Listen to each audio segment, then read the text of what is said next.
आज का विषय है 1860 का नील विद्रोह। इंग्लैंड में औद्योगिक क्रांति के परिणाम स्वरूप अनेक उद्योगों की स्थापना की गई थी, जिसमें से कपड़ा उद्योग अत्यंत प्रमुख था।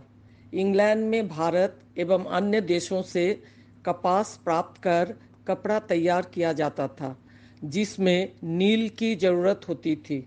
अतः अंग्रेज भारत में नील की खेती कराना चाहते थे, ताकि अपनी कपड़ा मिलों के लिए उन्हें पर्याप्त एवं सस्ता नील मिल सके।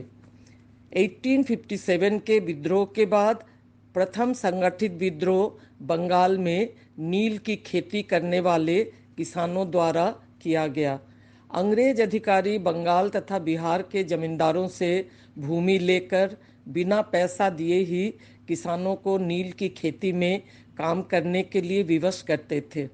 नील उत्पादक किसानों को एक मामूली सी रकम अग्रिम देकर उनसे करारनामा लिखा लेते थे, जो बाजार भाव से बहुत कम दाम पर हुआ करता था। इस प्रथा को ददनी प्रथा कहा जाता था, जबकि किसान अपनी उपजाऊ जमीन पर चावल की खेती करना चाहते थे। नील की खेती भारत से ही विलायत गई थी। इसका अंग्रेजी नाम इंडिगो है। मूल शब्द इंडिकम है, जो इंडिया से निकला है। विलायत से यह रंग अत्यंत लोकप्रिय होकर व्यापार के लिए एक अनमोल वस्तु बन गया था। ईस्ट इंडिया कंपनी के भारत में व्यापार की मुख्य वस्तु नील होती थी। अनेक वर्षों तक इसका व्यापार काफ़ी फलता फूलता रहता है। भारत में इसकी खेती सघन रूप से करने के लिए 18वीं शताब्दी के अंत में कंपनी गोरे खेतिहरों को बड़ी बड़ी रकमें उधार में देने लगे। पहले पहल इस खेती ने बंगाल में जन्म लिया और तभी से भारतीय किसानों पर अत्याचार भी बढ़ने लगा।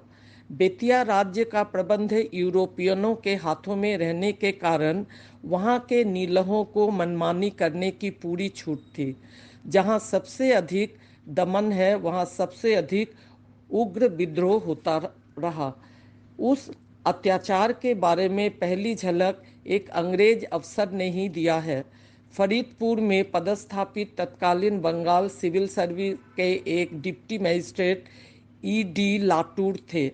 वे 1848 में यह लिखते हैं कि मानव रक्त से रंजित हुए बिना नील की कोई गांठ इंग्लैंड नहीं पहुंचती है।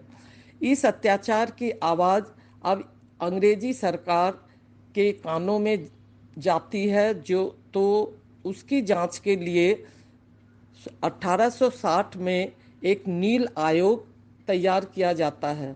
आयोग के समक्ष आस्ले ईडन नामक एक अन्य अंग्रेज डिप्टी मजिस्ट्रेट अपने सुझाव में गोरों की घिनौनी करतूतों की सूची देकर यह कहते हैं कि जब गोरों पर मुकदमा होता है तो न्यायालय में न्याय भी भुला दिया जाता है। बाद में ईडन बंगाल के लेफ्टिनेंट गवर्नर बने और सर आस्ले ईडन कहलाए। उन्हीं के नाम पर कलकत्ता का मशहूर ईडन गार्डन है। नील की खेती से परेशान किसान इस आयोग से यह कहने लगे कि हमारा गला भी काट दिया जाएगा तो भी हम नील नहीं बोएंगे। वे कहते हैं कि हम उस देश में चले जाएंगे जहां नील के पौधे कभी देखे और बोए नहीं जाते।